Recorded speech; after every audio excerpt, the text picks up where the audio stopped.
এরই কোনো অভিযোগ প্রমাণ করতে পারবে না জানালেন জীবন কৃষ্ণ সাহা। আমি পালানোর চেষ্টা করিনি, বাবা ভয় পেয়ে আমার বিরুদ্ধে বলেছে। সিবিআইকে যা নথি দিয়েছিলাম ইডিকেও তাই দিয়েছি। জীবন কৃষ্ণ সাহা ব্যাংশাল কোর্টে হাজিরা দেওয়ার আগে বললেন এমনটাই। জীবন কৃষ্ণ সাহা এমনটাই হাজিরা দেওয়ার আগে বলেছেন। জীবন কৃষ্ণ সাহা কোর্টে হাজিরা দেওয়ার আগে এমনটাই জানিয়েছেন। জীবন কৃষ্ণর সঙ্গে দেখা করতে আসেন হুমায়ুন কবির। সত্যের জয় হবে এটাই বলবো।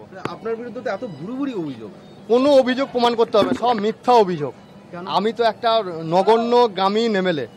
আমি তো মুর্শিদাবাদ এক প্রান্তিক গ্রাম থেকে উঠে এসেছি, শিডিউল কাস্ট পরিবারে উঠে এসেছি।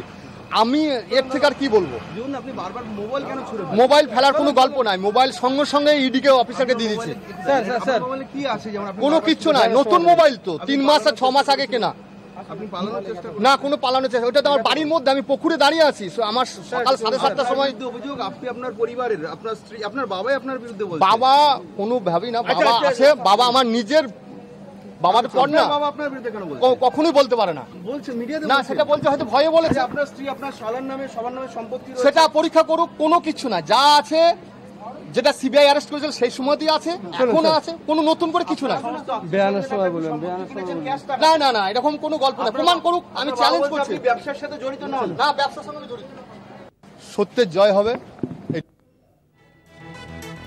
এরই কোনো অভিযোগ প্রমাণ করতে পারবে না বলেই আজ জানিয়েছেন জীবন কৃষ্ণ সাহা। আমি পালানোর চেষ্টা করিনি, বাবা ভয় পেয়ে আমার বিরুদ্ধে বলেছে। সিবিআইকে যা নথি দিয়েছিলাম ইডিকেও তাই দিয়েছি জানিয়েছেন আজ জীবন কৃষ্ণ।